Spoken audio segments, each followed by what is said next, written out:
السلام علیکم ورحمۃ اللہ وبرکاتہ۔ اعوذ باللہ من الشیطان الرجیم، بسم اللہ الرحمن الرحیم۔ الحمد للہ والصلاة والسلام علی رسول اللہ وآلہ اہل اللہ، واللعنۃ الدائمۃ علی اعدائہم اعداء اللہ من یوم عداوتہم الی یوم لقاء اللہ۔ عباد اللہ اوصیکم ونفسی بتقوی اللہ، اتقوا اللہ فإن خیر الزاد التقوی۔ بندگان خدا، آپ سب کو اور اپنے نفس کو تقوی الہی کی وصیت کرتا ہوں، تقوی الہی کی نصیحت کرتا ہوں، تقوی الہی کی جانب دعوت دیتا ہوں اور تاکید کرتا ہوں کہ اپنی زندگی تقوی کے مطابق بسر کریں، تقوی کو زندگی کا معمول بنائیں، تقوی کے مطابق معاملات زندگی انجام دیں، تقوی کے حصار میں روابط قائم رکھیں، تعلقات قائم رکھیں، تقوی کے مطابق اپنی حرکات و سکنات کو منظم کریں۔ تقوی انسان کی زندگی اور حیات کے لیے حفاظتی تدبیر ہے اللہ تعالیٰ کی جانب سے، اور حیات انسانی اسی حفاظتی بندوبست میں انسانی رہتی ہے۔ اگر اس کو نظر انداز کر دیا جائے، جیسا کہ موجودہ انسانی نسل نے اسے نظر انداز کیا ہوا ہے، اور سب سے زیادہ تعجب و افسوس ان لوگوں پر ہے جو اپنے آپ کو قرآن کا پیروکار مانتے ہیں، مومن اپنے آپ کو کہلاتے ہیں، منسوب اپنے آپ کو دین سے کرتے ہیں، لیکن ان کی عملی زندگی تقوی سے خالی ہے، تقوی زندگی کے کسی حصہ میں محسوس نہیں ہوتا، مشہود نہیں ہے۔ تقوی کے بارے میں گفتگو ہوتی ہے، تدریس ہوتی ہے، امتحان ہوتا ہے، کتابیں لکھی جاتی ہیں، بعض اوقات مضامین پڑھے جاتے ہیں، خطبے دیے جاتے ہیں، لیکن تقوی کی جگہ خطبات نہیں ہیں، دروس نہیں ہیں، تقوی کا مقام گفتگو و تحریر نہیں ہے، تقوی کی جگہ انسانی زندگی ہے، حیات انسانی کے اندر تقوی ہو تو اپنے مقام پر ہے، اور وہی تقوی انسان کی زندگی کو تحفظ دیتا ہے۔ درسی تقوی، تقریری تقوی، تحریری تقوی، یہ انسان کی عملی زندگی میں کوئی اثر نہیں چھوڑتا، یہ بے تاثیر ہے۔ زبانی تقوی، تقوی جو عمل میں انسان کے عمل میں موجود ہو، عملی زندگی میں مشہود ہو، ملموس ہو، محسوس ہو، دیکھا جا سکتا ہو اس کو، اور گواہی دی جا سکتی ہو کہ یہ با تقوی زندگی ہے اور یہ متقی انسان ہے۔ قرآن کریم میں خداوند تبارک و تعالیٰ نے جتنے احکام انسان کی ہدایت کے لیے مقرر فرمائے ہیں، اور ان احکام کے اندر انسان کو خاص اعمال بجا لانے کے لیے تاکید کی گئی ہے، وہ احکام انسان کے اوپر ان اعمال کو لازم و واجب قرار دیتے ہیں۔ ان میں سب سے زیادہ تکرار کے ساتھ آنے والا حکم وحی کے ذریعے تقوی کا ہے۔ تقوی کے ذریعے سے انسان کی زندگی کو محفوظ بنایا گیا ہے، لیکن جتنی تاکید قرآن کریم میں ہے تقوی کے متعلق، اتنی ہی لاپرواہی انسان کی جانب سے ہے۔ چہ بسا وہ احکام جو کم تاکید کے ساتھ بیان کیے گئے ہیں ان کی پابندی انسان زیادہ کرتا ہے، لیکن جس حکم کو بار بار تکرار کر کے تاکیدات کے ساتھ بیان کیا گیا ہے اس کی طرف توجہ نہیں ہے۔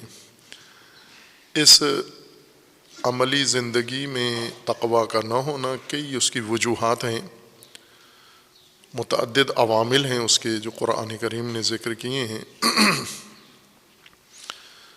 فسق و فجور ہے، خواہشات پرستی ہے، طغیانی نفس ہے، یہ سارے عوامل تقویٰ سے خالی اور تقویٰ سے دور ہونے کے ہیں۔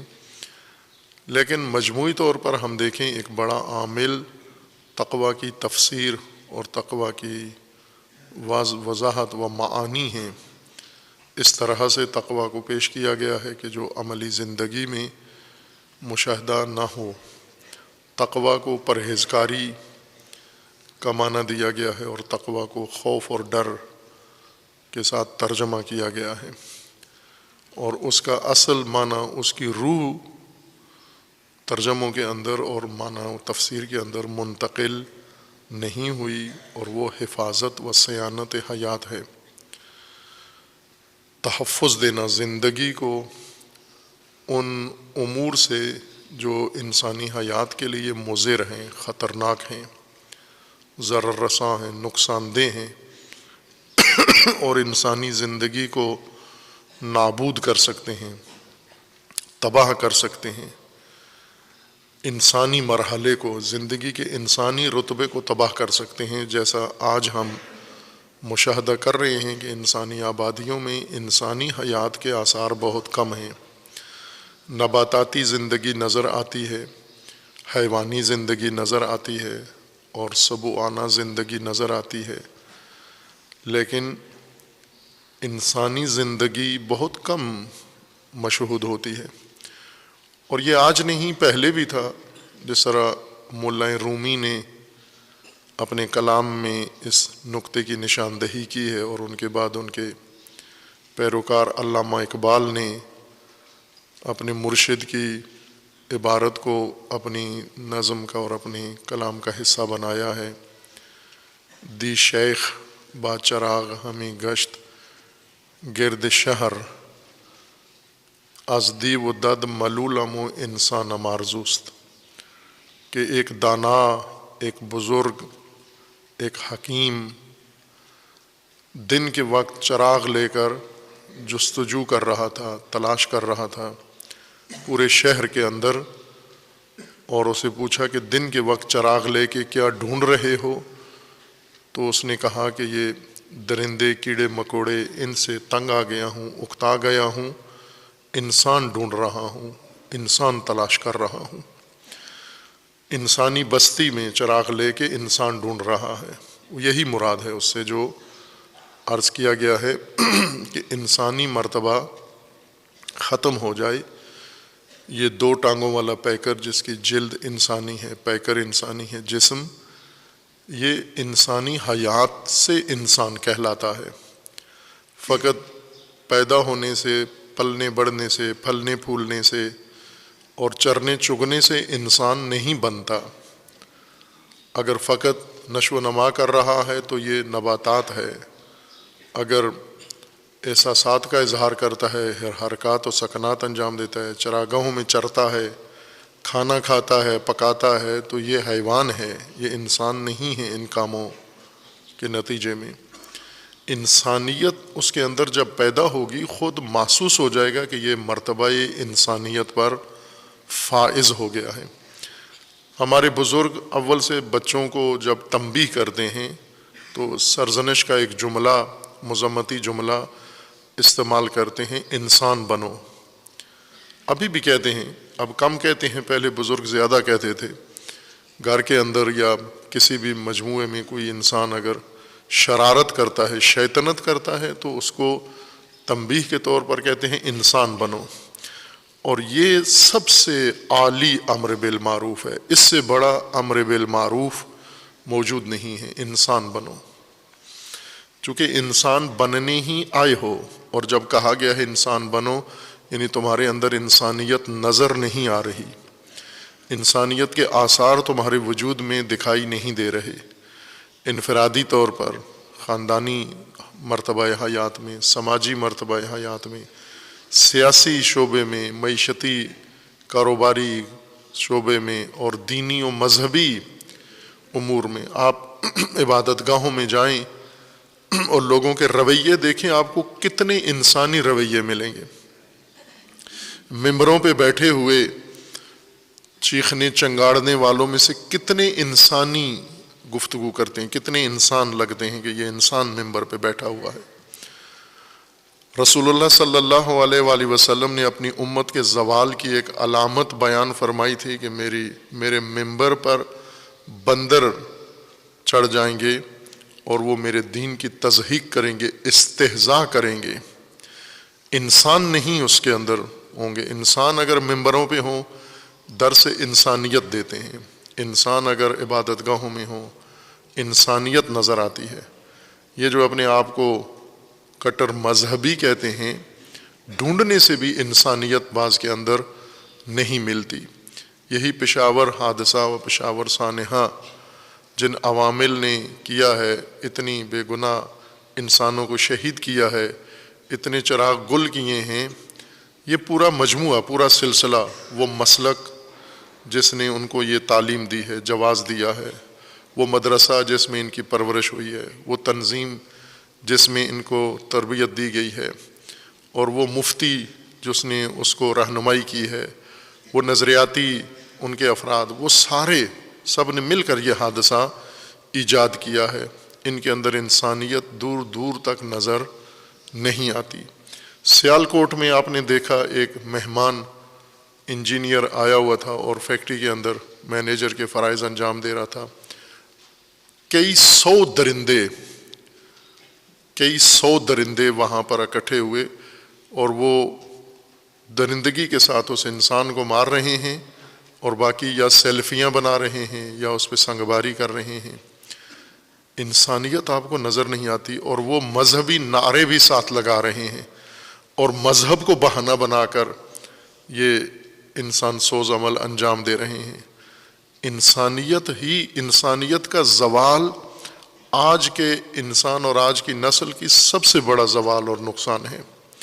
اس لیے یہ امر بالمعروف جو بھی کرتے ہیں بزرگ، دوسروں کو، جوان کو، اپنی کسی عزیز کو کہتے ہیں انسان بنو، یہ سب سے بڑا امر بالمعروف ہے۔ اس سے اوپر کوئی اور بات نہیں ہے۔ اس کو اور کیا کہیں؟ انسان بنو کے بجائے نبی بنو، خدا بنو، یہ تو نہیں کہہ سکتے انسان کو، نعوذ باللہ۔ انسان کے لیے آخری معراج جہاں تک پہنچ سکتا ہے وہ انسانیت ہے، اور یہ مقام تقویٰ کے ذریعے سے ممکن ہے اور تقویٰ سے محفوظ رہتا ہے۔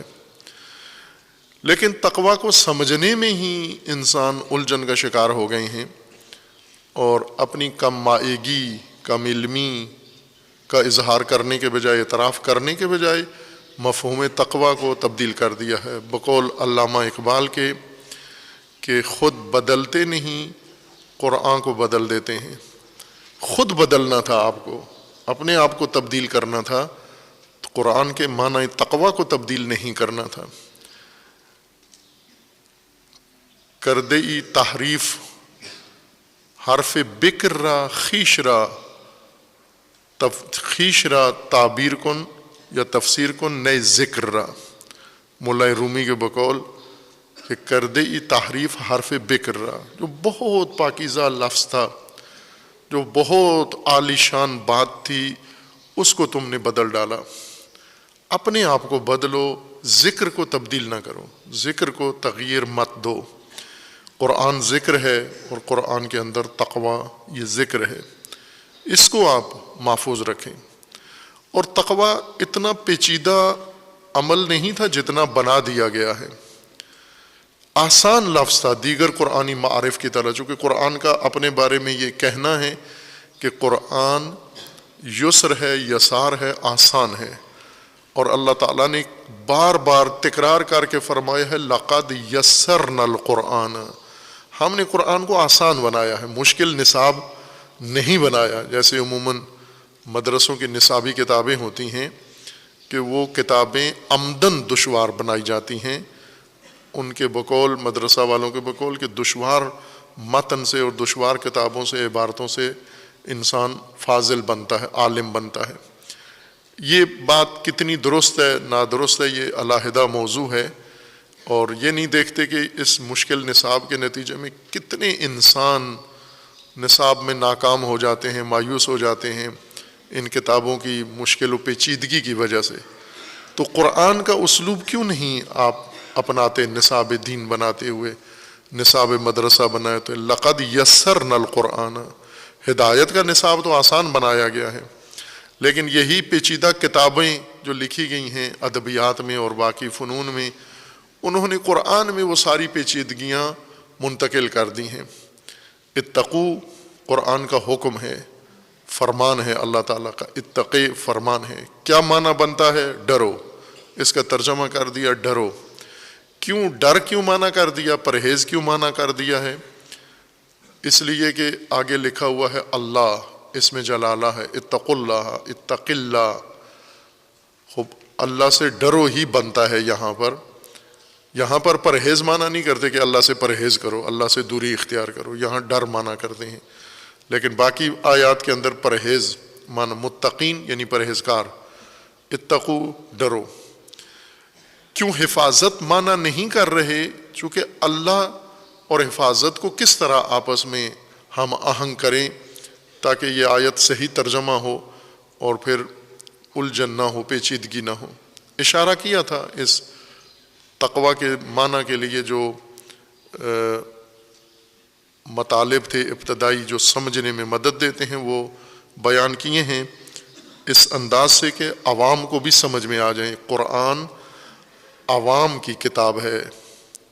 قرآن میں جہاں جہاں آیا ہے، کہیں بھی نہیں ہے ہدن للعلماء، ہدن للطلاب، جہاں پر بھی آیا ہے ہدن للناس۔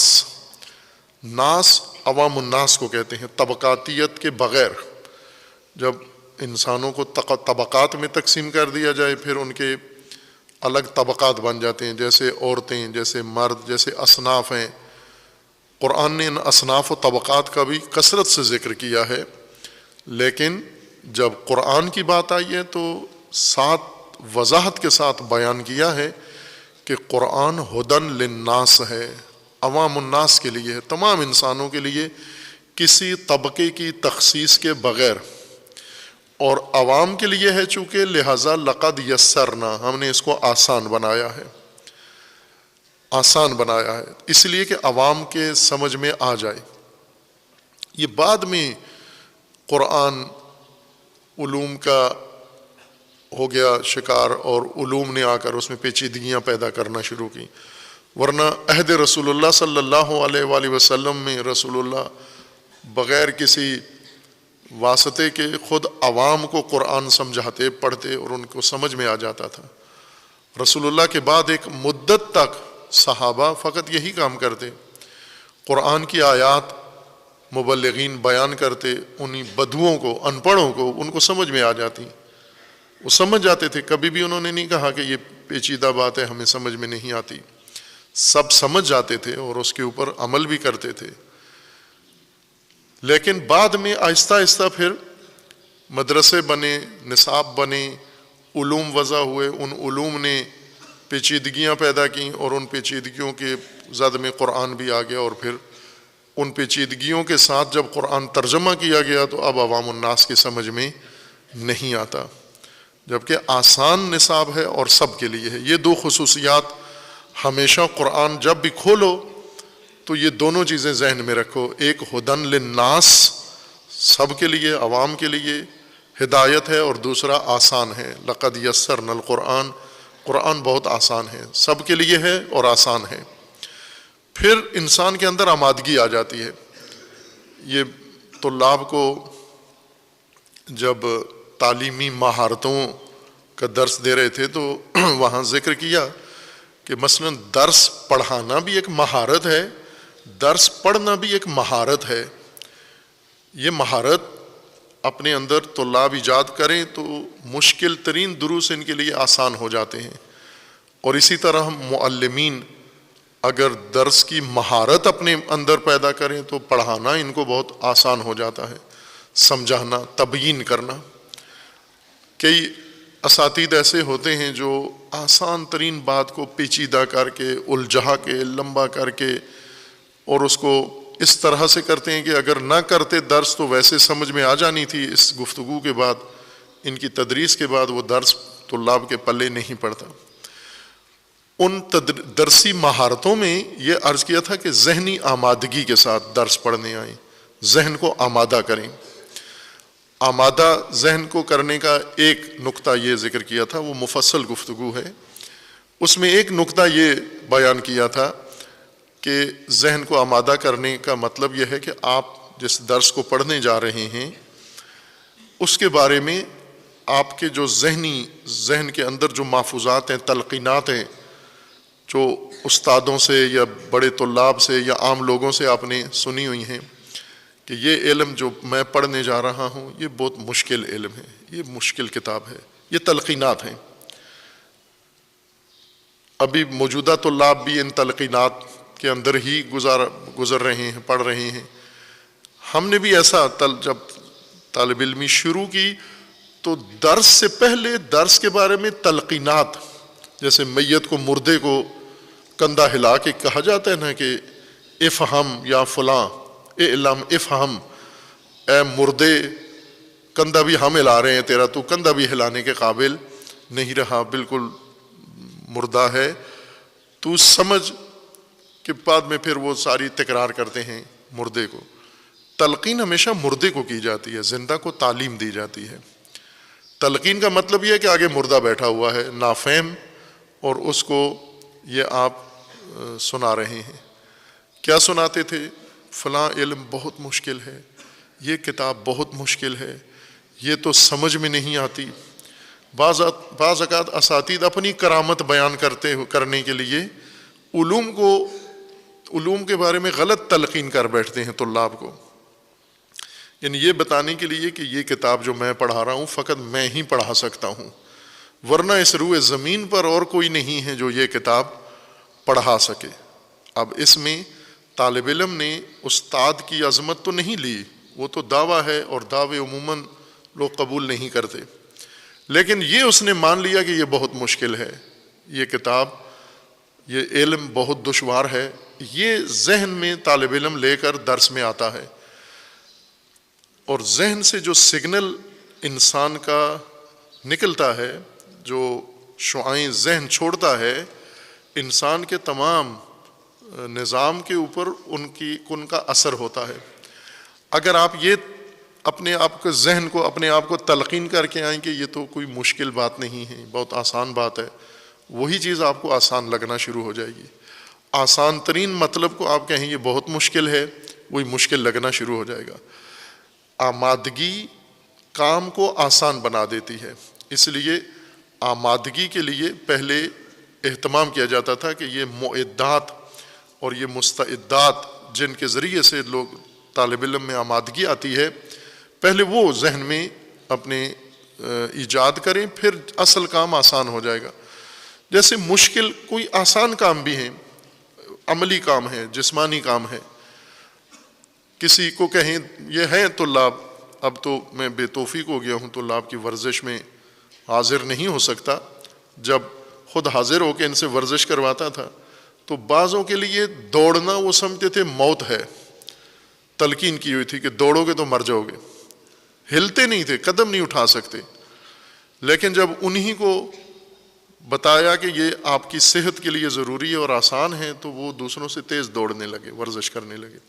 کتنے ورزشی کام ہیں جو بعض کام چور، ورزش چور نہیں کرتے، کیوں نہیں کرتے؟ ذہن میں تلقین کی ہوئی ہے کہ یہ مشکل ورزش ہے، یہ مجھ سے نہیں ہو سکتی، یہ کام نہیں ہو سکتا، تلقین کی ہوئی، تلقین شدہ مردہ سامنے آپ کے ہے، اس مردے سے پہلے تلقین کو ختم کریں۔ آپ نے یہاں دیکھا یہ رنگ کرنے والے ہمارے، ابھی میں آتے ہوئے چونکہ ان کی بے ایمانی دیکھ کر آیا ہوں اور متعلقہ مدیر کو متوجہ کر کے آیا ہوں، انہوں نے یہ بجلی کے جو باکس لگے ہوئے ہیں ان کو رنگ کرنے، سب کو زنگ لگا ہوا تھا اور کہا کہ ان کو رنگ کرائیں، اور اس نے زنگ کے اوپر ہی آ کے رنگ لگا دیا، زنگ کے اوپر رنگ لگا دیا. زنگ کے اوپر رنگ لگائیں نا تو وہ رنگ بھی زنگ والا ہو جاتا ہے. لیکن اگر صحیح ایماندار ہو کوئی مزدور لیبر ہمارا، اور کام کروانے والا خصوصاً اگر دیانتدار ہو اور اسے پتہ ہو میں نے کیسے کام کرانا ہے، تو وہ پہلے اس سے زنگ اترواتا ہے. پہلے اس کو ریگمال رکھی ہوتی ہے نا، جو اس کے اوپر رگڑ کے اس کا رنگ بالکل صاف کر کے نیچے سے اصل میٹل یا اصل لوہا وہ چادر نیچے سے سامنے آ جاتی ہے، پھر رنگ اثر کرتا ہے. لیکن بے ایمان آدمی زنگ کے اوپر رنگ لگا دیتا ہے، زنگ کھا جاتا ہے چیزوں کو. یہی کام درس کے لیے، ہدایت کے لیے، مجلس کے لیے، گفتگو کے لیے بھی ہے. مثلا یہ طلاب کے ساتھ مختص نہیں ہے، مومنین بھی ایسے ہیں. مثلا مومنین جب مجلس میں آتے ہیں، خصوصاً جب ہماری مجلس میں آتے ہیں، تو بعض مومنین تلقین شدہ ہوتے ہیں، میت آتے ہیں. میت کون ہیں؟ جن کو دوسرے کسی مومن نے تلقین کی ہے. کیا تلقین کی ہے؟ ان کی تو مجلس بہت لمبی ہوتی ہے، ان کی مجلس بہت مشکل ہوتی ہے. یہ میت اس سے تلقین سن کے آیا ہے، اب یہاں پر اپنے آپ کو مردہ ہی سمجھ کے بیٹھا ہوا ہے کہ یہ تو بہت مشکل بات ہو رہی ہے، یہ تو بہت پیچیدہ بات ہو رہی ہے. اب اگر آپ نے ہدایت لینی ہے، اگر آپ نے سمجھنا ہے درس یا مجلس یا جو بھی آپ کے لیے ہدایت کا مواد ہے، گفتگو، سب سے پہلے ایک ریگمال لے کے اس سے زنگ اتاریں ذہن سے. زنگ کون سا ہے؟ یہ جو تلقین کرنے والے نے آپ کو میت سمجھ کر آپ کے اوپر زنگ لگا دیا ہے کہ یہ بات سمجھ میں نہیں آتی، یہ تو بہت پیچیدہ، یہ بہت دشوار بات ہے. جب ذہن کو زنگ لگا ہوا ہو تو رنگ نہیں چڑھتا اس کے اوپر. یہ زنگ اتارنا ہے. قرآن کریم نے اس کے لیے لفظ زنگ ہی استعمال کیا ہے. دلوں کو زنگ لگ جاتا ہے.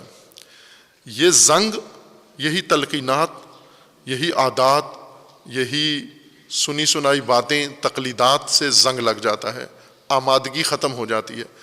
اب کتنا ہی ماہر استاد آسان کر کے بھی پڑھائے، لیکن آگے میت یہ سمجھ رہے کہ یہ بات تو ہے ہی مشکل ہے، یہ مجھے کیسے سمجھ میں آئے گی؟ جب فلاں کو نہیں سمجھ میں آئی تو مجھے کیسے سمجھ میں آئے گی؟ یہ زنگ اتاریں، ذہن اسے ابھی صاف کر دیں. جمعے کا دن بہترین ہوتا ہے ذہن کے زنگ اتارنے کے لیے. غسل جمعہ کا مطلب یہی ہوتا ہے تطہیر. وہ علامتی غسل ہے جس سے بدن صاف ہوتا ہے.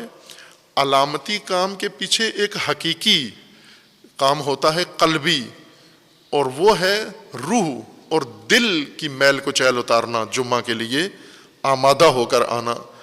جتنی بھی کثافات ہیں، آلودگیاں روح دل کے اوپر چڑھی ہوئی ہیں، حقیقتاً نیت کر کے انسان آتا ہے کہ میں جمعہ پڑھنے جا رہا ہوں.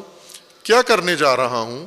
یعنی ہدایت لینے جا رہا ہوں، تقویٰ اپنانے جا رہا ہوں، اور اپنے رب کی بندگی کے لیے جا رہا ہوں، امت بننے جا رہا ہوں.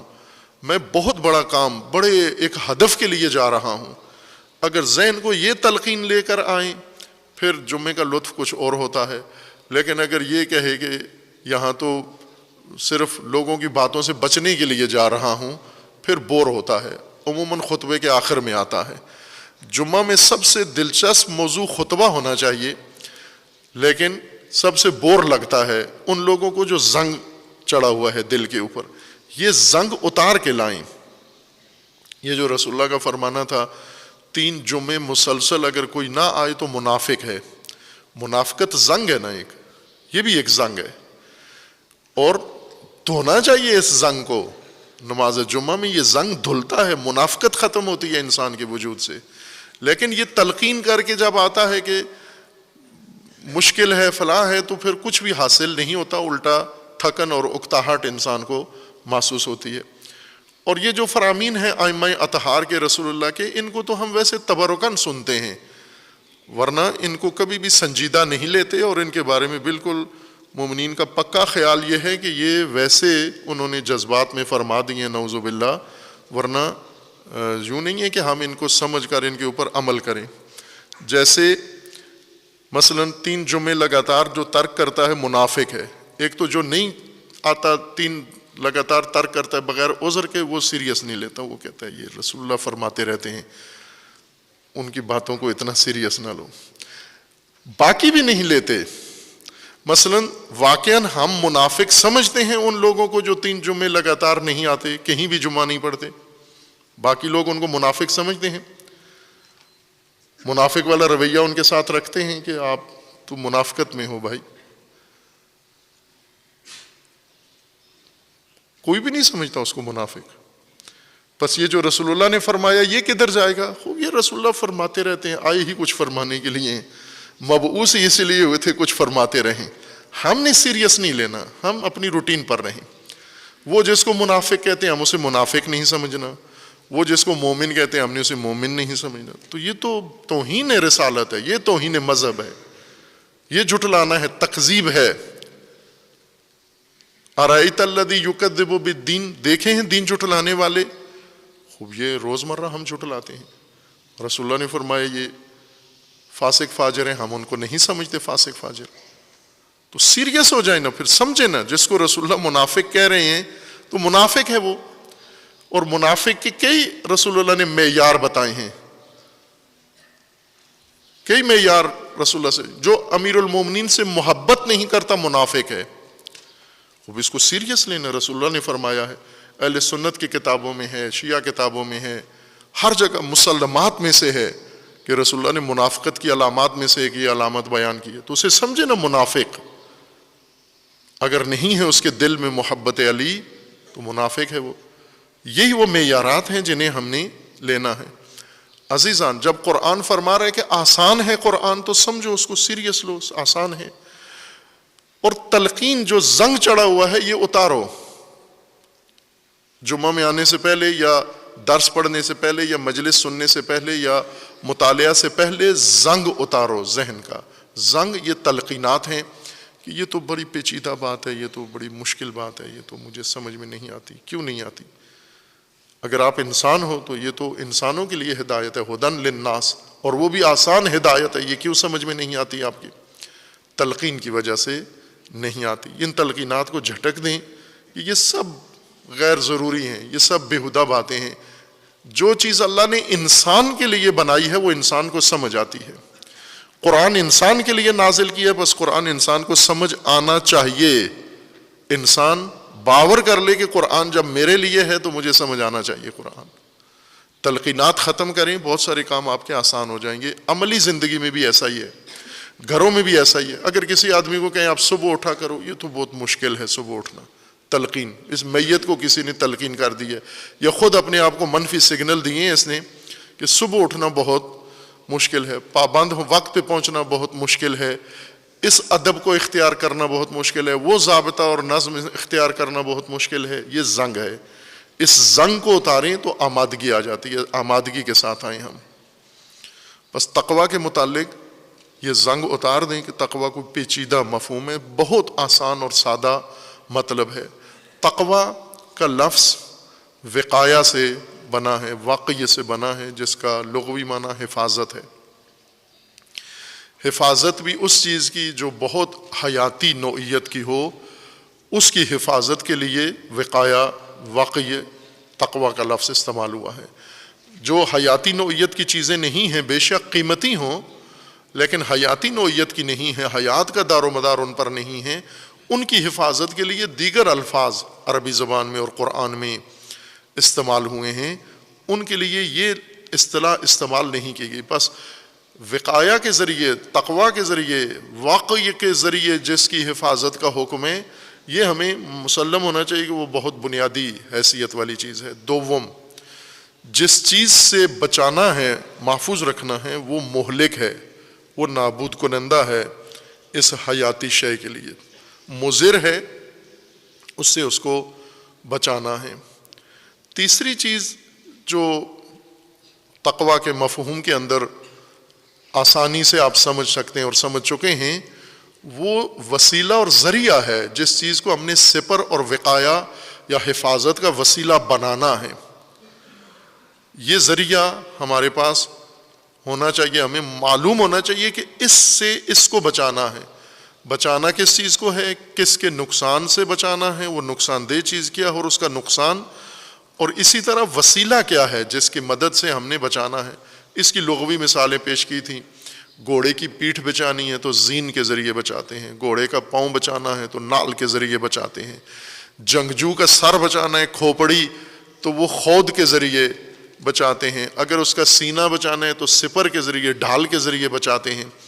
یہ وسیلے ہیں حفاظت کے، اور ان سب کو عربی زبان میں وقایا ہی، واقعہ اور وقایا کا لفظ استعمال ہوتا ہے۔ تقیہ تقوی ہی کے خاندان سے ہے، تقیہ اور تقوی ایک معنی دیتے ہیں۔ تقوی حفاظت زندگی ہے، تقیہ حفاظت دین ہے۔ بعض اوقات انسان زندگی کو تحفظ دیتا ہے، زندگی کو نقصان دینے والی چیزیں ان سے اپنے آپ کو محفوظ رکھتا ہے، یہ تقوی ہے۔ اور بعض اوقات انسان کا دین خطرے میں ہوتا ہے، اپنے دین ایمان کو تحفظ دینے کے لیے جو رہنمائی کی گئی ہے اس کو تقیہ کہتے ہیں۔ تقیہ جھوٹ نہیں ہے، تقیہ حفاظت ہے، وقایا ہے، تحفظ دینا اپنے دین کو۔ تقوی کے لیے جو قرآن کریم نے جو رہنمائی کی ہے کہ تقوی اس نقصان دہ چیز سے بچانا اور جس ذریعے سے بچانا ہے، وسیلے سے بچانا ہے، وہ بھی تقوی کے معنی کے اندر ماخوذ ہے۔ اب اس تناظر میں جو عربی قاعدے کے مطابق قرآن کریم میں جو لفظ استعمال ہوا ہے، خصوصاً سورہ مبارکہ احزاب کی دوسری آیہ میں، یا ایھا النبی اتق اللہ ولا تطع الکافرین والمنافقین ان اللہ کان علیما حکیما۔ دوسری آیہ اس لیے کہہ رہا ہوں کہ بسم اللہ جزء قرآن ہے، پہلی آیہ ہر سورہ کی بسم اللہ ہے، اس کے بعد جو آیہ آتی ہے وہ حقیقتاً دوسری آیہ ہے، لیکن مطبوع قرآن اس مبنا کے مطابق چھپے ہوئے نہیں ہیں۔ مطبوع قرآن جتنے بھی شیعہ سنی نے چھاپے ہیں، تفسیریں بھی، وہ اہل سنت کے مبنا کے مطابق ہیں کہ بسم اللہ تشریفاً لکھی جاتی ہے، تعظیماً لکھی جاتی ہے، نازل نہیں ہوئی ہر سورہ کے ساتھ۔ اور یہ امامیہ نظریے کے مطابق نہیں ہے۔ امامیہ کا نظریہ یہ ہے کہ بسم اللہ ہر سورہ کے ساتھ نازل ہوئی ہے، باقاعدہ ایک آیت کے طور پر، مستقل آیت کے طور پر۔ یا ایھا النبی اتق اللہ ولا تطع الکافرین، اتق اللہ یہ مفرد کا امر ہے، اتق اللہ، اور جمع اس کی استعمال ہوئی ہے قرآن میں، زیادہ تر حکم اجتماعی آیا ہے اتقوا اللہ۔ یہاں پر رسول اللہ کو حکم ہے اتق اللہ۔ ترجمہ اس کا بھی یہی ہے، اللہ سے ڈرو۔ شیعہ سنی سب نے ایک ترجمہ کیا، اللہ سے ڈرو، اے نبی اللہ سے ڈرو۔ ڈر کا یہاں کوئی اللہ سے ڈرنے کا کوئی موقع نہیں ہے، چونکہ تقوی اس چیز سے محفوظ رہنے کا نام ہے جو بہت مضر ہو۔ اس ترجمے کے مطابق تو یوں لگتا ہے، یہ جو اللہ سے ڈرو والا ترجمہ ہے، کہ انسان کے لیے، حیات انسانی کے لیے سب سے مضر چیز نعوذ باللہ اللہ ہے، سب سے خطرناک اللہ ہے۔ چونکہ اتنا کہا گیا اللہ سے بچو، اللہ سے ڈرو، اتنا تو باقی کسی چیز سے نہیں کہا گیا۔ تو اس کثرت کے ساتھ جب آپ ترجمہ کرو گے کہ اللہ سے ڈرو، اللہ سے بچو، تو اس کا مطلب ہے کہ اللہ ہی انسان کے لیے سب سے زیادہ خوفناک، نعوذ باللہ۔ ان ترجموں کا مفہوم یہ نکلتا ہے جس طرف متوجہ نہیں ہے مترجمین۔ اتق اللہ آسان ہے ترجمہ کرنا۔ پچھلے خطبہ میں نے اس کے تمرین مشق کروائی تھی آپ کو، سادہ سی، کہ اتقو یہ باب افتعال کہلاتا ہے، یعنی وزن افتعال کا وزن ہے، اور آسان ہے، کسی بھی لفظ سے آپ یہ باب اور یہ صیغہ بنا سکتے ہیں۔ اتقو جیسے اقتصاب، اختلاف، اجتناب، یہ الفاظ ہم بناتے بھی ہیں، استعمال بھی کرتے ہیں، اور ان کا مطلب ہوتا ہے اخذ کرنا، اپنانا، کسی چیز کو اختیار کر لینا۔ اکتسبو روزگار اختیار کرنا، اجتنبو جانب، سائڈ پہ ہو جانا، ایک پہلو اختیار کر لینا۔ اختلفو خلف اختیار کر لینا، خلف کی جہت اختیار کر لینا۔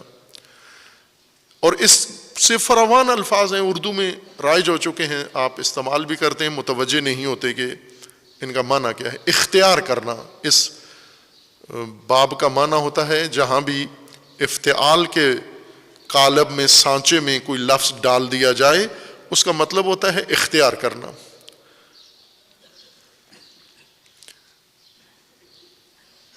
تقوی کو واقعہ کو واو قاف یہ کو اس قالب میں سانچے میں ڈالیں افتعال میں تو یہ بنتا ہے اور اس کا امر بنائیں اتقو. اور اتقو کا افتعال کا مطلب ہوتا ہے اختیار کرنا. امر جب کہیں اس کا افتعلو تو اس کا مطلب ہوتا ہے کہ فعل اختیار کرو. اکتسبو کاسبی اختیار کرو، شروع کرو، آغاز کرو، اختیار کرو، اس کو اپنا لو، معمول بنا لو اپنا. اختلافو اختلاف شروع کرو، خلاف شروع کرو، اختیار کر لو. اجتنبو ایک پہلو اختیار کر لو. جہاں بھی یہ لفظ آئے گا اختیار بیچ میں ضرور مانا کرنا ہے، اختیار کرو. تو اتقو اختیار کرو. کیا اختیار کرو؟ وقایا. وقی اختیار کرو. اکتسبو کاسبی روزگار اختیار کرو. اجتنبو جانب جنب اختیار کرو. اتقو وقایا اختیار کرو، واقعہ اختیار کرو، واقع اختیار کرو. وقایا اختیار کرو.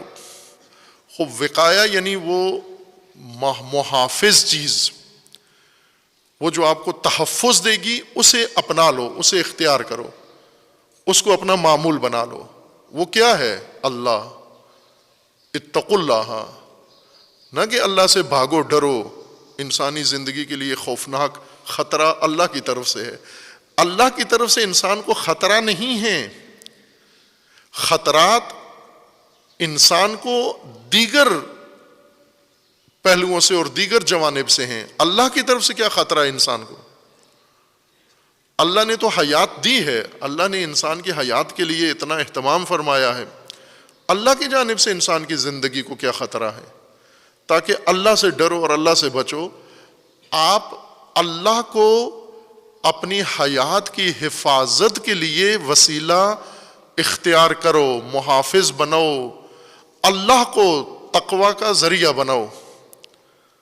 اللہ تمہیں بچا سکتا ہے. چونکہ حفاظت اللہ نے آپ کو عطا کی ہے تو اللہ کو اور اللہ کے بنائے ہوئے اس نظام کو، اللہ کے بنائے ہوئے اس حفاظتی تدبیر کو اختیار کر لو. تقوی خدا اختیار کر لو، تدبیر اللہ اختیار کر لو. اتقو اختیار کرنا ہے. اختیار کرو اللہ کا تقوی یا اللہ کی تدبیر تقوی یا اللہ کو واقعہ و وقایہ اختیار کرو. اور جب انسان اللہ کو اپنی حفاظت کے لیے اختیار کر لیتا ہے پھر محفوظ ہو جاتا ہے ہر چیز سے. جیسے توکل ہے کہ توکل کرو. توکل کا مطلب ہوتا ہے یعنی اللہ کو وکیل بنا لو اپنا. وکیل کا مطلب یعنی جس کو آپ نے اپنے معاملات سونپ دیے ہیں، اس کے حوالے کر دیے ہیں. یہ جو ابھی وکیل کہلائے جاتے ہیں اسی معنی میں کہلائے جاتے ہیں کہ مقدمہ، عدالتی مقدمہ اسی کو سونپ دیا جاتا ہے کہ یہ مدعی کی جگہ پر آپ نے کھڑے ہو کر تمام امور اس کیس سے متعلقہ آپ نے انجام دینے ہیں. یا نکاح کا وکیل ہے، اصل میں تو صیغہ نکاح ایجاب و قبول خود طرفین کو کرنا چاہیے، عورت اور مرد کو آپس میں ایجاب و قبول کرنا چاہیے. لیکن جب کسی کو وکیل بناتے ہیں یعنی وہ کام جو ان کو خود کرنا ہے یہ دوسرے کو سونپ دیتے ہیں، یہ اختیار سونپ دیتے ہیں. اختیار سونپ دینا، معاملہ سونپ دینا وکالت کہلاتا ہے، توکیل ہے. توکل کرو اللہ کی ذات پر یعنی اللہ کو وکیل بنا لو اپنا، سونپ دو اللہ کو سب کچھ. اور اللہ کو سونپ دو گے اللہ احسن طریقے سے سارے کام کرے گا. خود کرو گے بگاڑ دو گے. بعض لوگ ہیں جو سمجھتے ہیں کہ شاید نعوذ باللہ اللہ کو سمجھ نہ آئے، معاملہ ایسا ہے میں ہی سمجھ سکتا ہوں اس کو، لہٰذا وہ خود انجام دیتے ہیں اور آخرکار بگاڑ دیتے ہیں. لیکن جو اللہ کے سپرد کر دیتے ہیں اللہ تعالیٰ اس کے لیے اسباب فراہم کر کے احسن طریقے سے بگڑی ہوئی بات کو خدا بنا دیتا ہے ان لوگوں کے لیے جو اللہ پہ بھروسہ کرتے ہیں. ناکام لوگوں کو خدا اسباب فراہم کر دیتا ہے، مایوسی کی حد تک پہنچے ہوئے لوگوں کو. اور بڑے بڑے اہم فیصلہ کن مارکوں میں جیسے جنگ بدر میں مومنین قلت کی وجہ سے نا امید ہو چکے تھے کہ اس لشکر جرار کے سامنے ہم کیسے ٹک پائیں گے، لیکن اللہ کو سونپ دیا یہ معاملہ اور اللہ نے ان کو اسی جنگ میں جس میں کمزور تھے خدا نے ان کو اتنی واضح کامیابی عطا کی ہے۔ بہت سارے نمونے قرآن مجید نے روزمرہ میں، اور ان چیزوں کو ہم فقط قرآن و سنت سے نہ دیکھیں کہ چونکہ قرآن و سنت میں آیا لہٰذا ٹھیک بات ہوگی، یہ نظریہ ہے، اکثریت یہ ہیں، اس کو تعبد کہتے ہیں، لیکن اس سے زیادہ دین کے ساتھ یہ دور کا تعلق ہے دین کا، کہ قرآن و سنت میں آیا ہے تو ٹھیک ہی ہوگا، لیکن تجربے سے نہیں گزرا۔ یہ جو قرآن میں ہے میں تجربہ تو کروں، اس کو آزماؤں تو صحیح، یہ جو سنت میں بتایا گیا میں اس کو آزماؤں، ایک دفعہ اپنا معاملات اللہ کو سونپ کے تو دیکھو، تجربہ کرو اس کو۔ فقط اس بات پر کہ قرآن میں آیا ہے معاملات اللہ کو سونپ دو، یہ تو ٹھیک ہے چونکہ قرآن میں آیا ہے، لیکن میں نے زندگی میں ایک دفعہ بھی اللہ کے سپرد کچھ بھی نہیں کیا، سارے کام اپنے ذریعے، اپنے رشتہ داروں کے ذریعے، اپنے جان پہچان والوں کے ذریعے اور اپنے لوگوں کے ذریعے سے، دوستوں کے ذریعے سے کروائے ہیں۔ معاملات سونپتے ہیں، ہم انسانوں کو سونپتے ہیں، اللہ کو سونپ دو، اللہ کے سپرد کرو یہ کام۔ تو اللہ کے کام سپرد کرنا، اللہ کو اپنا وکیل اختیار کر لینا، یہ کوئی قباحت تو نہیں ہے دین میں، یہ عین دین ہے، ایمان ہے۔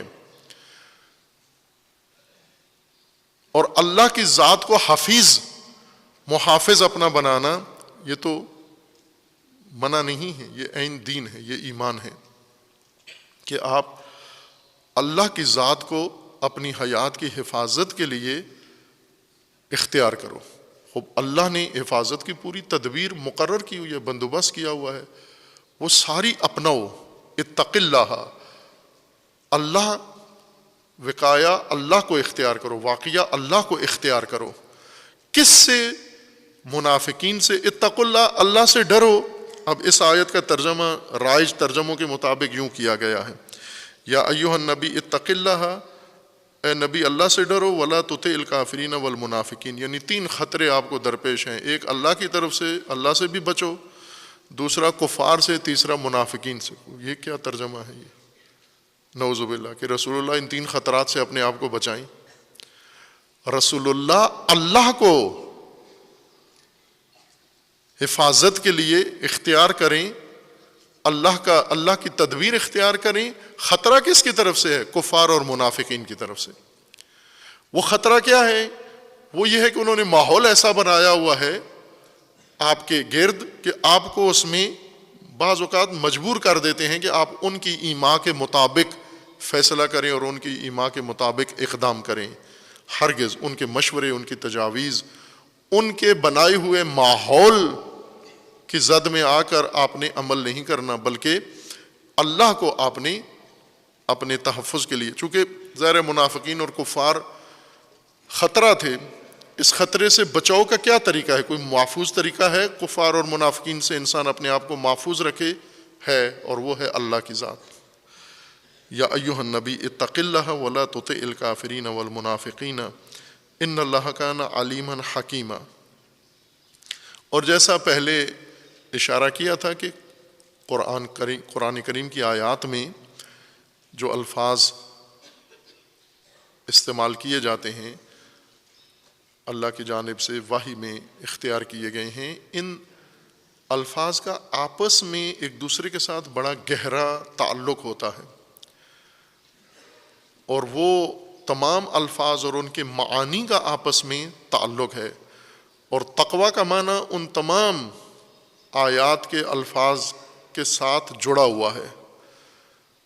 ان آیات کے اندر جتنے الفاظ آئے ہیں وہ تقویٰ کے ساتھ بہت گہرا تعلق رکھتے ہیں۔ وہ تعلق ہم نے نکالنا ہے، چونکہ حکم رسول اللہ صلی اللہ علیہ وآلہ وسلم کو اصل حکم تقویٰ کا ہے، اتق اللہ۔ ساتھ یہ بھی بتا دیا ہے کہ خطرہ کیا ہے، اطاعت کفار و اطاعت منافقین۔ اطاعت کفار و منافقین یعنی ان کی باتیں، ان کے تجاویز اور ان کے نسخے سننا اور اس پر عمل کرنا۔ ان اللہ کان علیما حکیما، اللہ علیم ہے و حکیم ہے، یعنی آپ کو اللہ کے سپرد کرنا یا اللہ کی تدبیر اختیار کرنے کے لیے حکم دیا ہے، کیونکہ جس کو کہا جا رہا ہے کہ اسے آپ وسیلہ بناؤ حفاظت کا، وہ علیم ہے، حکیم ہے۔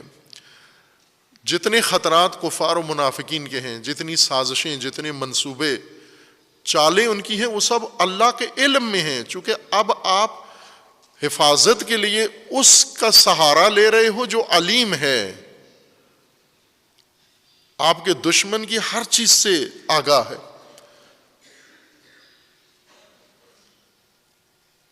ہم سیکیورٹی کا انتظام کرتے ہیں، محافظ رکھتے ہیں، ان محافظین میں ترجیح یہ ہوتی ہے، تمام پاکستان کا ماحول ہی ایسا بن گیا ہے، ہر فرد کو اپنے ساتھ محافظ چاہیے، ہر گھر کے باہر محافظ چاہیے، ہر ادارے کے باہر محافظ چاہیے۔ ایک بڑی جاب جو پاکستانیوں کے لیے دہشت گردی نے نکالی ہے وہ سیکیورٹی ہے۔ آپ مجموعی طور پر دیکھیں، شاید لاکھوں، سب سے زیادہ شاید یہ جاب پاکستانیوں کی نکلی ہے، سیکیورٹی کے کام۔ کمپنیاں بن گئی ہیں علیحدہ علیحدہ، پہلے نہیں ہوتی تھیں، ہمیں یاد ہے کوئی سیکیورٹی کمپنی نہیں ہوتی تھی۔ یہ جب دہشت گردی آئی تو سیکیورٹی کمپنیاں بن گئی ہیں، بہت سارے بے روزگار لوگ جا کے ان میں بھرتی ہو جاتے ہیں، اور پھر بینکوں کو، دکانوں کو، افراد کو، سیاستدانوں کو، عوام کو، مذہبی مراکز کو وہ سیکیورٹی فراہم کرتے ہیں۔ اگر آپ ایک ایسا محافظ لے آئیں اپنے ادارے کے لیے یا اپنے لیے جس کو اسلحے کا علم نہ ہو، دشمن کا علم نہ ہو، دشمن کی واردات کا علم نہ ہو، ایسے ایک سمن بکمن امیون کو آپ لے آئیں محافظ کے طور پر، تو وہ تو آپ کو نہیں بچا سکے گا، وہ اپنے آپ کو نہیں بچا سکتا، چونکہ اس کو پتہ ہی نہیں ہے میں نے کس کو کس سے بچانا ہے۔ علم ضروری ہے، محافظ کا علم ضروری ہے۔ اس لیے اللہ تعالیٰ نے فرمایا کہ اگر اللہ کو حفاظت کے لیے چنو گے تو یقین جان لو کہ علیم بھی ہے، حکیم بھی ہے، علم بھی ہے اللہ کو اور حکمت بھی ہے اللہ کے پاس۔ وَاتَّبِعْ مَا يُوحَىٰ إِلَيْكَ مِن رَبِّكَ، اب تقوی شروع ہو گیا ہے رسول اللہ کو کہ اب آپ تقوی، اتق اللہ، اختیار کرو تقوی اللہ کا، یا اللہ کو وقایا اختیار کرو۔ خوب اب رسول اللہ آمادہ ہیں، جی تقوی شروع کرتے ہیں، حفاظتی تدبیر آپ کی اپناتے ہیں۔ کیا ہے وہ؟ یہ ہے اللہ کو حفاظت کے لیے اختیار کرنے کے بعد پہلا قدم کیا ہے؟ وَاتَّبِعْ مَا يُوحَىٰ إِلَيْكَ مِن رَبِّكَ، یہ تقوی کا پہلا قدم ہے۔ اس خطرے سے بچنے کے لیے جو منافقین اور کفار کی جانب سے ہے، اس سے بچنے کے لیے پہلا قدم یہ ہے۔ اب تشیع کو خطرہ ہے دہشت گردی کا، دہشت گردی سے بچانا ہے اپنے آپ کو، یہ تقوی ہے۔ حفاظتی تدبیر شیعہ کو پاکستان میں اختیار کرنا، یہ تقوی ہے، اور بہترین محافظ اللہ ہے اور اللہ کی حفاظتی تدبیر ہے۔ پہلے قدم کے طور پر تشیع کیا اختیار کرے تاکہ ان منافقین کے اور ان دہشت گردوں کے شر سے اپنے آپ کو محفوظ رکھ سکیں، اپنا دین۔ وَاتَّبِعْ مَا يُوحَىٰ إِلَيْكَ مِن رَبِّكَ،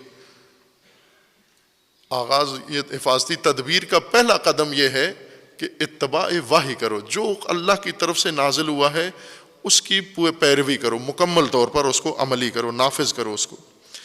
ان اللہ کان بما تعملون خبیرا، اللہ جو وحی کرے گا تو وہ پہلے سے ریڈی میڈ وحی نہیں ہے، تمہارے حالات کی خبر ہے اللہ کو، تمہارے حالات کے مطابق وحی ہوگی، تمہارے دشمنوں کے چالوں کے مطابق وحی ہوگی، تدبیر تمہاری ہوگی۔ وَتَوَكَّلْ عَلَى اللَّهِ، اور اللہ کو سپرد کر دو، اللہ کو محافظ بنا لو اور اللہ کے سپرد کر دو اپنے معاملات۔ وَتَوَكَّلْ عَلَى اللَّهِ وَكَفَى بِاللَّهِ وَكِيلًا، اور کافی ہے انسان کے لیے کہ اپنے معاملات اللہ کو سونپ دے، اور اللہ کافی ہے وکالت کے لیے۔ پھر اللہ کے ساتھ دوسرا کوئی وکیل نہیں چاہیے، دوسرا کوئی بیرسٹر نہیں چاہیے، کوئی ہے نہیں ہے اللہ کے ساتھ کہ میں اپنے کام دو بندوں کو سونپ دیے، جیسے عموماً عوام الناس کہتے ہیں پہلے اللہ پھر آپ، یہ غلط کام کرتے ہیں، دو جگہ وکیل وکالت دے رہے ہیں۔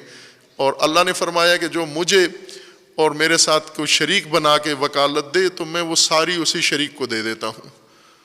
نعمت شریک ہے اللہ، اپنا جو حصہ ہے وہ بھی اس شریک کو دے دیتا ہے کہ اسی کو ساری وکالت دو، یہی تمہیں سنبھالے گا۔ اللہ کی ذات، هو الاول والآخر، آغاز انتہا تک اللہ کی ذات وکیل ہے۔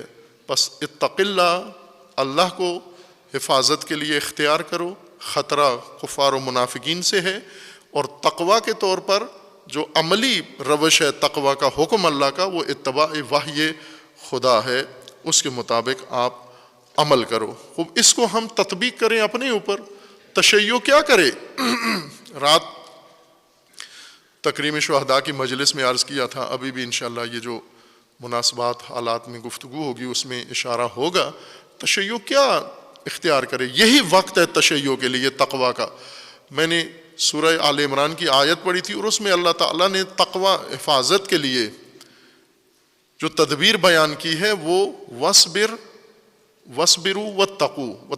وَاتَّقُوا، تقویٰ اختیار کرو اور صبر، استقامت اور تقویٰ، یہ دو چیزیں ہیں اس تدبیر کا حصہ ہیں جو آج پاکستان کے تشیع کی مشکل حل کر سکتے ہیں۔ خداوند تبارک و تعالی ہم سب کو فہم دین عطا فرمائے، خداوند تبارک و تعالی سب کو لباس تقویٰ سے آراستہ ہونے کی توفیق عطا فرمائے، اور خداوند تبارک و تعالی ہم سب کو لغزشوں سے محفوظ فرمائے انشاءاللہ۔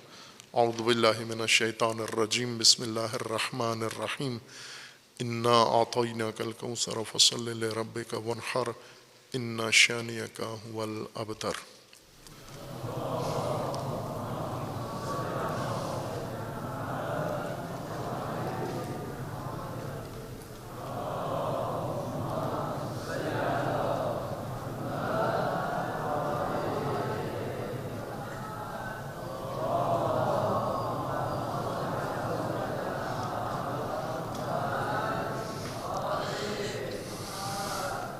اعوذ باللہ من الشیطان الرجیم،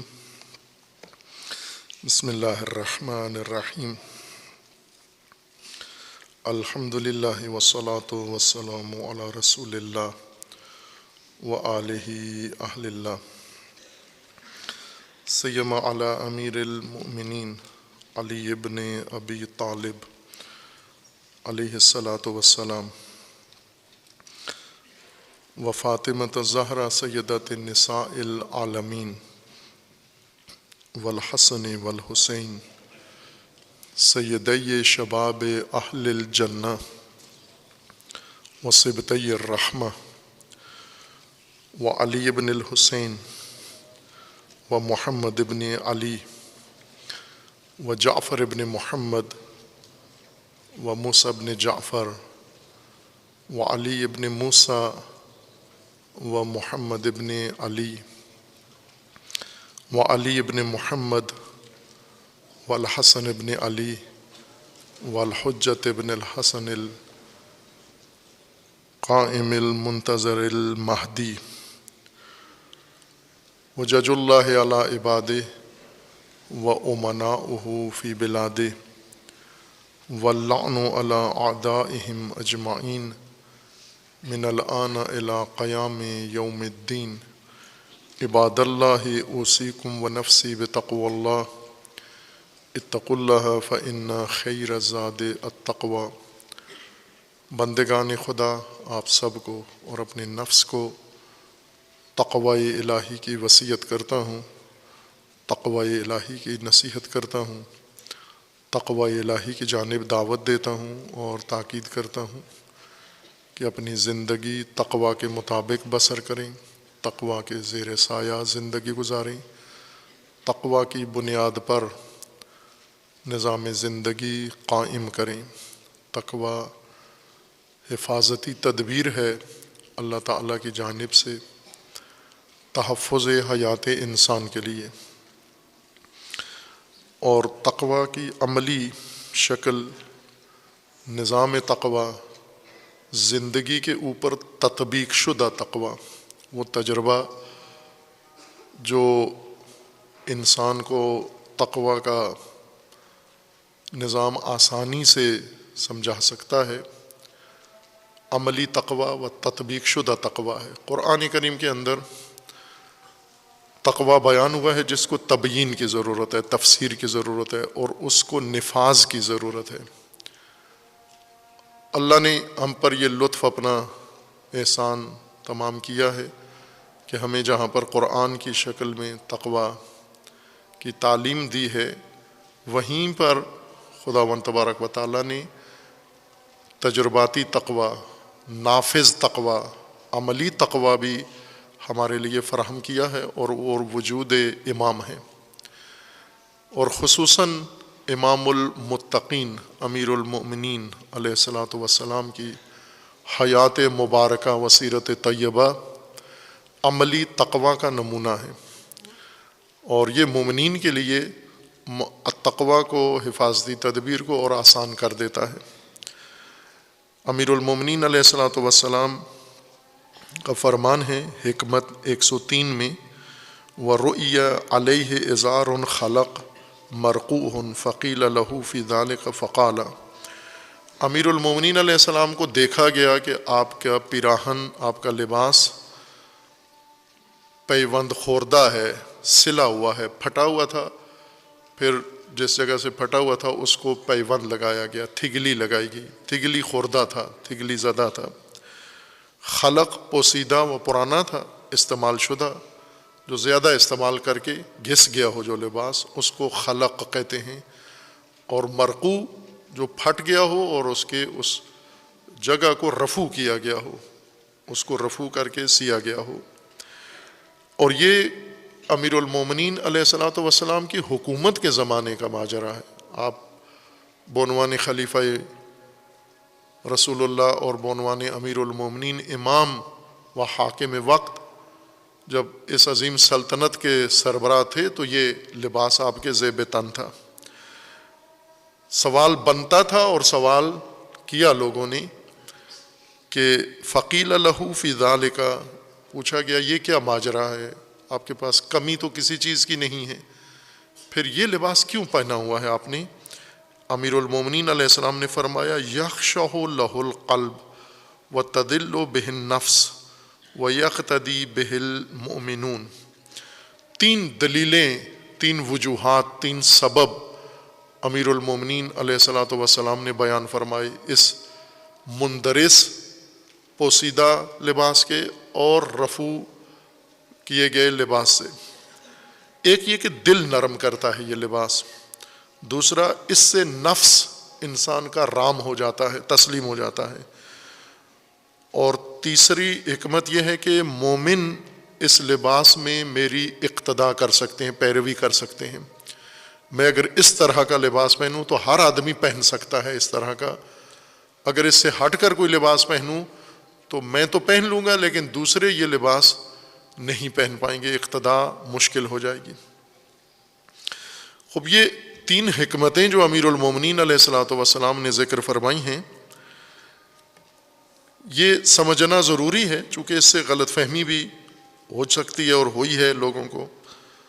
میں پہلے یعنی اس کی تفسیر کہ کیوں امیر المومنین نے وسعت ہوتے ہوئے، استطاعت ہوتے ہوئے، اچھا لباس پہننے کی طاقت ہوتے ہوئے یہ لباس کیوں پہنا، اور تین وجوہات سے کیا مراد ہے۔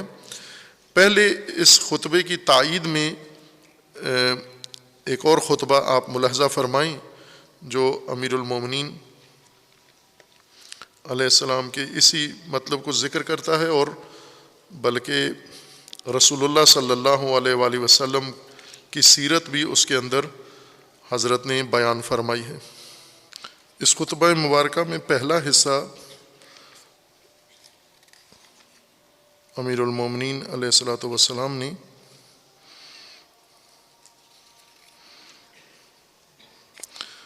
رسول اللہ صلی اللہ علیہ وآلہ وسلم کی سیرت کے متعلق بیان فرمایا ہے۔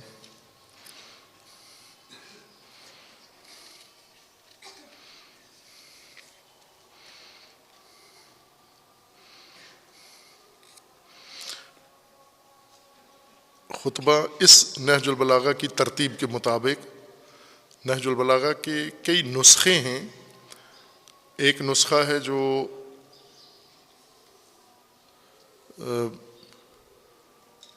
تدوین کیا گیا ہے، صبحی صالح نے تصحیح کی ہے، اہل سنت کے محقق ہیں، انہوں نے ایک نسخے کی تصحیح کی ہے اور اس کے شمارے علیحدہ ہیں. ایک دوسرا نسخہ ہے نہج البلاغہ کا جو ترتیب و تنظیم و تصحیح اس کی دوسرے محقق اہل سنت نے کی ہے، اور وہ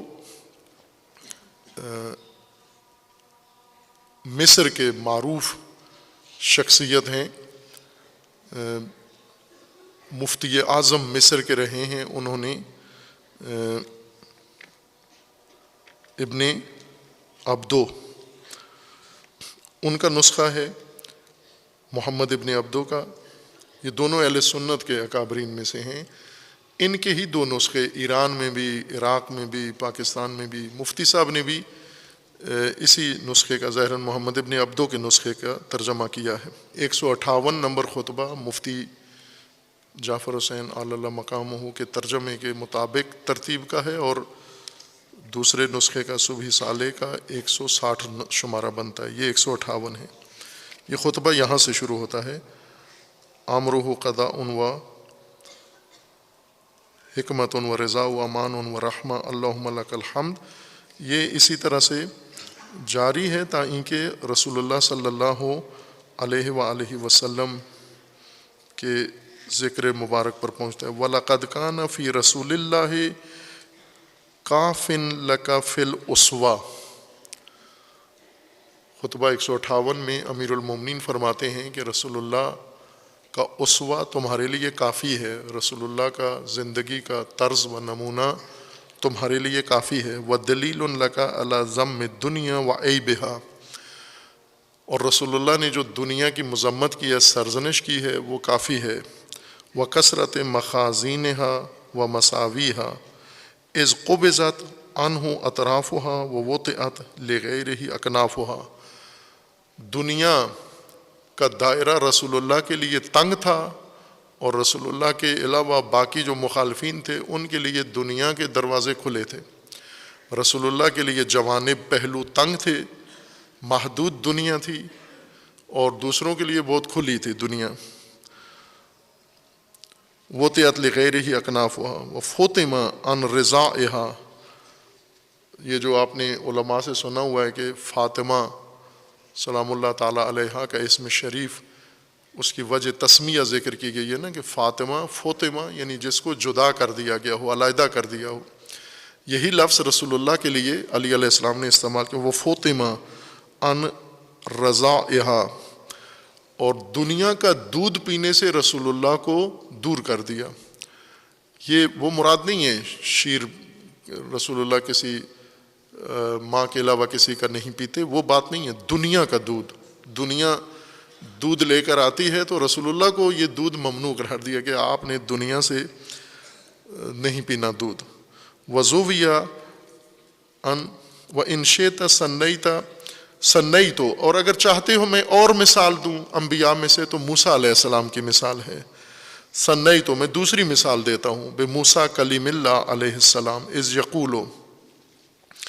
موسیٰ کلیم اللہ فرماتے ہیں رب انی لما انزلت الی من خیر فقیر. اے پروردگار جو تو نے میرے لیے خیر مقرر کی ہے، نازل کی ہے، میں اس کا محتاج ہوں. واللہ ما سألہ الا خبزا یأکلہ. حضرت موسیٰ علیہ السلام نے زندگی میں کبھی کسی سے ایک لقمہ روٹی کا نہیں مانگا. لأنہ کان یأکل بقلۃ الارض. اور موسیٰ علیہ السلام سبزی، فقط زمین سے اگنے والی سبزی کھاتے تھے. وَلَقَدْ خُزْرَةُ الْبَقْلِ تُرَى مِنْ شَفِيفِ صِفَاقِ بَطْنِهِ. اور موسیٰ علیہ السلام اتنے لاغر ہو گئے، دبلے ہو گئے کہ ان کے پیٹ کی چربی ساری گل گئی، ختم ہو گئی، یعنی بنی ہی نہیں شروع سے. اور اتنا پیٹ ان کا، جلد پیٹ کی باریک تھی کہ ان کے معدے میں موجود سبزی باہر سے نظر آتی تھی. وَلَقَدْ كَانَتْ خُزْرَةُ الْبَقْلِ تُرَى مِنْ شَفِيفِ صِفَاقِ بَطْنِهِ لِحُزَالِهِ. اس لاغری کی وجہ سے. وَتَشَذُّبِ لَحْمِهِ اور گوشت گل جانے کی وجہ سے. وَإِنْ شِئْتَ سَلَّسْتُ بِدَاؤُدَ. تیسری مثال دیتا ہوں رسول اللہ کی، پہلی، دوسری موسیٰ علیہ السلام کی، تیسری حضرت داؤد علیہ السلام کی، صاحب المزامیر وقارئ اہل الجنہ. اہل جنت کے قاری اور صاحب مزامیر، وہ جو لحن عظیم اللہ نے ان کو عطا کیا تھا۔ وَلَقَدْ كَانَ يَعْمَلُ صَفَائِفَ الْخُوصِ بِيَدِهِ وَيَقُولُ لِجُلَسَائِهِ أَيُّكُمْ يَكْفِينِي بَيْعَهَا، ٹوکریاں اپنے ہاتھ سے بنتے تھے اور ٹوکریاں بنا کر پھر اپنے ساتھیوں کو کہتے تھے جو بازار میں بیچو۔ وَيَأْكُلُ قُرْصَ الشَّعِيرِ مِنْ ثَمَنِهَا، ٹوکریاں بنا کر اپنے ساتھیوں کو دیتے تھے کہ بیچ کے تم استفادہ کرو۔ خود کیا کرتے تھے؟ فرماتے تھے کہ خود فقط جو کی روٹی خشک کھایا کرتے تھے۔ وَإِنْ شِئْتَ قُلْتُ فِي عِیسیٰ ابْنِ مَرْیَمَ، اور چوتھی مثال امیر المومنین فرماتے ہیں میں آپ کو چوتھا اسوہ و نمونہ عیسیٰ ابن مریم کا بتاتا ہوں۔ فَلَقَدْ كَانَ يَتَوَسَّدُ الْحَجَرَ وَيَلْبَسُ الْخَشِنَ وَكَانَ إِدَامُهُ الْجُوعُ وَسِرَاجُهُ بِاللَّيْلِ الْقَمَرِ، عیسیٰ علیہ السلام جب رات کو سوتے تھے تو روئی کے سرہانے پر نہیں سوتے تھے بلکہ اپنے سر کے نیچے پتھر رکھ کر سوتے تھے۔ وَيَلْبَسُ الْخَشِنَ، اور ہمیشہ سخت کھردرا لباس پہنتے۔ وَكَانَ إِدَامُهُ الْجُوعُ، اور ان کی خوراک بھوک تھی، بھوک ان کا اصل غذا بھوک تھی۔ وَسِرَاجُهُ بِاللَّيْلِ الْقَمَرِ وَظِلَالُهُ فِي الشِّتَاءِ مَشَارِقَ الْأَرْضِ وَمَغَارِبَهَا، اور ان کا سایہ سردی تھی مشارق ارض و مغارب ارض میں۔ فَاكِهَتُهُ وَرَيْحَانَةُ مَا تُنبِتُ الْأَرْضُ لِلْبَهَائِمِ، کھاتے کیا تھے؟ وہی جو زمین اگاتی تھی، سبزہ، وہی سبزیاں حضرت عیسیٰ وہی کھاتے تھے۔ وَلَمْ تَكُنْ لَهُ زَوْجَةٌ تَفْتِنُهُ، ایک حضرت عیسیٰ علیہ السلام نے شادی نہیں کی، زوجہ اختیار نہیں کی جو ان کو فتنوں میں ڈال دے، جو ان کو آزمائشوں میں ڈال دے، شادی بھی نہیں تھی۔ ولا ولد یحزنہ، بیٹا بھی کوئی نہیں تھا تاکہ بیٹے کے لیے توجہ کرتے اور اس کی پرورش اور اس کا دھیان زیادہ رکھتے۔ ولا مال یلفتہ، مال بھی نہیں تھا عیسیٰ علیہ السلام کے پاس جو ان کی توجہ اپنی طرف لگاتا۔ ولا طمع یذلہ دابتہ رجلاہ، سواری کیا تھی؟ دو ٹانگیں، حضرت عیسیٰ کے پاس جو سواری تھی وہ دو ٹانگیں تھیں۔ وخادمہ یداہ، اور ان کا خادم ان کے ہاتھ تھے۔ خدمت گزار کون تھا؟ نوکری کون کرتا تھا؟ کہ اپنے ہاتھ، ان سے وہ کام لیتے تھے۔ فتأسى بنبیک الاطیب الاطہر فإن فیہ اسوۃ لمن تأسى، تو آپ بھی اپنے نبی اطہر کی تأسی کرو اور ان کی سیرت پر چلو۔ وأحب العباد إلى الله المتأسی بنبیہ والمقتص لأثرہ، پھر یہ خطبہ آگے جاری ہے۔ رسول اللہ صلی اللہ علیہ وآلہ وسلم کا اسوہ بیان فرماتے ہوئے، وَلَقَدْ كَانَ يَأْكُلُ عَلَى الْأَرْضِ، رسول اللہ زمین پر بیٹھ کر، مٹی پہ بیٹھ کے کھانا کھاتے تھے۔ وَيَجْلِسُ جِلْسَةَ الْعَبْدِ، اور زمین پر متکبر لوگوں کی طرح نہیں بیٹھتے تھے بلکہ غلاموں کی طرح بیٹھتے تھے۔ وَيَقْصِفُ بِيَدِهِ نَعْلَهُ، اپنا جوتا اپنے ہاتھ سے ٹانکتے۔ وَيَرْقَعُ بِيَدِهِ ثَوْبَهُ، اور رسول اللہ کا لباس جب پھٹ جاتا تو اپنے ہاتھ سے اس کو رفو کرتے اور سیتے۔ وَيَرْكَبُ الْحِمَارَ الْعَارِي، رسول اللہ گھوڑے پہ نہیں بیٹھتے تھے، گدے پہ بیٹھتے تھے اور وہ بھی زین کے بغیر۔ وَيُرْدِفُ خَلْفَهُ، اور پیچھے کسی اور ضرورت مند کو بھی بٹھا لیتے جو چل نہیں سکتا تھا۔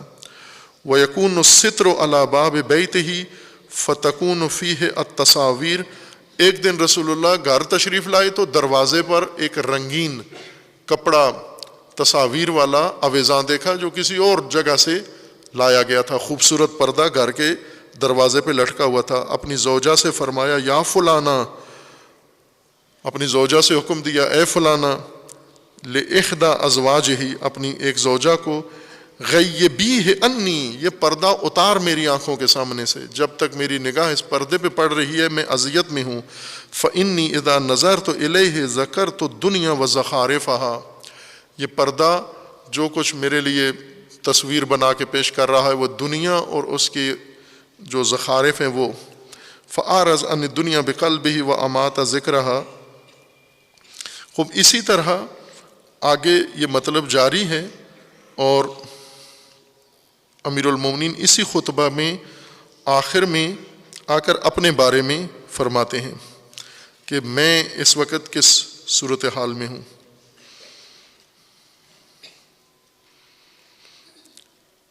واللہ، آخری ایسا آخری پیراگراف امیر المومنین علیہ السلام یوں فرماتے ہیں، شیعہ علی علیہ السلام کا سنیں، واللہ لقد رقعت مدرعتی ہذہ، یہ جو پیراہن میں نے پہنا ہوا ہے، یہ اس کی رفوگری سے، رقعت مدرعتی ہذہ، میں نے اتنے پیوند اس کو لگائے ہیں، اتنی تھگلیاں اس کو لگائی ہیں، اتنا رفو کیا ہے، یہ پھٹا ہے پھر سیا ہے، پھر وہ اس جگہ سے دوبارہ پھٹا اس کو سیا ہے، میں نے اتنا میں نے اس کو سلوایا ہے، حتی استحییت من راقعہا، درزی سے شرم آنے لگی ہے ابھی مجھے۔ رفوگر پرانے زمانے میں یہ لوگ ہوتے تھے، پرانے جوتے سینے والے ابھی بھی ہیں کہ کم ہو گئے ہیں، اور پرانے کپڑے سینے والے درزی، نئے کپڑے سینے والے الگ، پرانے کپڑے جو پھٹے ہوئے ہیں ان کو رفو کرنے والے، ان کا نام ہی رفوگر ہوتا تھا۔ وہ جو نئے سیتے ہیں وہ الگ ہیں، جو رفوگر ہوتے تھے پھٹی چیزوں کو، پھٹی چادروں کو، پھٹی قالینوں کو، یہ رفوگری ان کا کام ہے۔ امیر المومنین فرماتے ہیں کہ میں اتنا، یہ اب خلافت کے زمانے کی بات ہو رہی ہے، خلیفہ مسلمین پیراہن پہنتے تھے، پھٹ جاتا تھا، درزی کو دے کر آتے، وہ سیتا، پھر پہنتے، پھر پھٹتا، پھر درزی کو دے آتے، اور فرما رہے ہیں کہ میں نے اتنا اس کو سلوایا ہے، حتی استحییت من راقعہا، اب میں درزی سے شرمانے لگا ہوں، رفوگر سے شرمانے لگا ہوں۔ وَلَقَدْ قَالَ لِي قَائِلٌ، مجھے ایک دفعہ ایک شخص نے کہا، امیر المومنین فرماتے ہیں ایک اپنے ساتھی نے مجھ سے کہا، الا تنبذھا عنک، علی اے مولا کیا وقت نہیں آیا کہ پھینک دیں اب اس پیراہن کو، اب یہ قابل استفادہ نہیں رہا۔ فقلت اغرب، دور ہو جا، انی، دور ہو جا مجھ سے۔ فعند الصباح یحمد القوم السرا، صبح کے وقت پتہ چلے گا کہ رات والوں پہ کیا گزری ہے۔ فعند الصباح یحمد القوم السرا، جو رات کو جنہوں نے گزاری ہے سختی، صبح آ کر قوم کو پتہ چلے گا انہوں نے کیا کیا ہے۔ یہی وہ اصل جملہ ہے جو اس ساری حقیقت سے پردہ اٹھاتا ہے۔ یہ امیر المومنین کا لباس ہے جو خود فرما رہے ہیں کہ میں نے اتنا سلوایا ہے کہ اب درزی سے مجھے شرم آنے لگی ہے، خطبہ 158 اس ترجمہ کے مطابق۔ اب اسی طرح امیر المومنین کا جوتا بھی سنتے جائیں کیا تھا، اور پھر ذاکر جو پہناتے ہیں خطیب امیر المومنین کو لباس شاہی سواری، وہ کیا ہے دیکھیے۔ عند خروجہ لقتال اہل البصرہ، جنگ جمل کے لیے امیر المومنین جب نکلے، جنگ جمل میں مدینہ سے نکلے امیر المومنین، اور قال عبداللہ ابن عباس، عبداللہ ابن عباس کہتے ہیں دخلت علی امیر المومنین بذیقار، ذیقار کی منزل پر میں امیر المومنین کے پاس پہنچا۔ اس ذیقار کا ذکر آئے گا انشاءاللہ امام حسین علیہ السلام کے اس سفر نامہ میں جو کربلا کے خطبات سید الشہداء علیہ السلام کے بیان ہو رہے ہیں۔ ذیقار کی منزل پر امیر المومنین علیہ السلام پہنچے، وَهُوَ يَخْصِفُ نَعْلَهُ، کمانڈر ان چیف فوج کے، پوری سلطنت کے کمانڈر ان چیف، اور خلیفہ مسلمین، خلیفۃ الرسول، اور 3 براعظموں میں پھیلی ہوئی سلطنت کے امیر، یہ جنگ کے کمانڈ کرنے جا رہے ہیں، کمانڈر ان چیف خود جنگ کے لیے قیادت کر رہے ہیں، اور راستے میں لشکر کے امیر کا جوتا پھٹ جاتا ہے، اور پھر خود ہی گھوڑے سے اتر کر وَهُوَ يَخْصِفُ نَعْلَهُ، اپنا جوتا خود سی رہے تھے اپنے ہاتھ سے۔ فقال علی، امیر المومنین نے، ابن عباس کہتے ہیں مجھ سے پوچھا، ما قیمت هذا النعل، اس جوتے کی کیا قیمت ہے ابن عباس بتائیے۔ فقلت لا قیمت لها، اس خطبے میں اس حد تک ذکر کیا، بعض میں ہے کہ ابن عباس نے پہلے بتانے سے معذرت کی کہ اگر آپ اجازت دیں میں نہ بتاؤں کہ اس کی قیمت کیا ہے، چونکہ اس کی جو میں قیمت بتاؤں گا شاید آپ کی شان کے خلاف بات کر دوں۔ تو امیر المومنین نے اصرار کیا کہ بتاؤ کیا ہے، تو انہوں نے کہا کہ لا قیمت لہا، اس کی کوئی قیمت نہیں ہے، بے قیمت ایسے پھینک دیں کوئی نہیں اٹھائے گا۔ فقال علیہ السلام واللہ لہی احب الی من امراتکم، الا ان اقیم حقا او ادفع باطلا، اللہ کی قسم یہ جوتا تم پر حکومت کرنے سے زیادہ میرے لیے قیمتی ہے، یہی بے قیمت جوتا یہ میرے لیے زیادہ قیمتی ہے تم پر حکومت کرنے سے، اگر میں اس حکومت کے ذریعے حق قائم نہ کر سکا اور باطل کو ختم نہ کر سکا، اس اقتدار سے یہ جوتا زیادہ قیمتی ہے۔ اب اصل موضوع تو وہ بتانا چاہ رہے تھے امیر المومنین علیہ السلام کہ اقتدار میرے لیے کوئی معنی نہیں رکھتا، لیکن ضمن میں یہ بات بھی پتہ چل گئی کہ جوتا امیر المومنین کا کیا ہوتا تھا۔ لباس امیر المومنین کا حکمت 103 میں رؤیا الیہ ازار خلق مرقو، لوگوں نے دیکھا کہ امیر وقت پر امیر المومنین پر جو پیراہن ہے وہ پوسیدہ بھی ہے اور رفو شدہ بھی ہے۔ خطبہ 158 میں امیر المومنین نے فرمایا کہ میں نے اپنے پیراہن لباس کو اتنا رفو کیا ہے اور اس کو سلوایا ہے کہ اب درزی سے خود مجھے شرم آنے لگی ہے۔ اور خطبہ 33 میں فرماتے ہیں کہ میرا جوتا کیا قیمت ہے؟ ابن عباس کہتے ہیں کوئی قیمت نہیں ہے، امیر المومنین فرماتے ہیں کہ یہی بے قیمت جوتا اس حکومت اور اقتدار سے میرے لیے زیادہ افضل ہے۔ یہ سیاست تشیع ہے، یہ امامت کا نظام ہے۔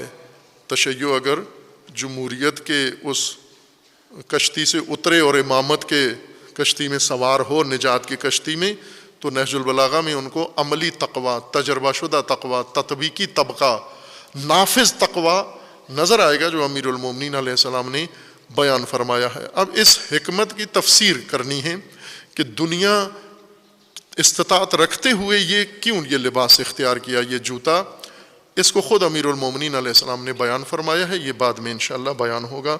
خداوند تبارک و تعالی ہمیں دین کو صحیح حقیقی معنوں میں سمجھنے کی توفیق عطا فرمائے۔ خداوند تبارک و تعالی ہم کو امیر المومنین علیہ السلام کے اسوہ کی تأسی اور تقلید کی توفیق عطا فرمائے۔ خداوند تبارک و تعالی تمام مومنین کو پروردگار فہم دین عطا فرمائے۔ خداوند تبارک و تعالی جو مومنین اس دنیا سے گزر گئے ہیں ان کی مغفرت فرمائے، جو مریض ہیں علیل ہیں اللہ تعالیٰ ان کی شفا ان کو عطا فرمائے، جو کسی مصیبت و مشکل میں گرفتار ہیں ان کے تمام مسائل و مشکلات کو اللہ تعالیٰ حل فرمائے۔ خداوند تبارک و تعالیٰ امت اسلامیہ کو ظلم و ستم سے نجات عطا فرما، ان ظالمین کو فتنوں اور ظلم سمیت نیست و نابود فرما، اپنے ولی حق ولی اللہ العظم اجل اللہ تعالی فرج و شریف کا جلد ظہور فرما، ہمیں حضرت کے اعوان و انصار میں سے انہیں کی توفیق عنایت فرما۔ اعوذ باللہ من الشیطان الرجیم، بسم اللہ الرحمن الرحیم، قل هو اللہ احد اللہ الصمد لم یلد ولم یولد ولم یکن لہ کفوا احد۔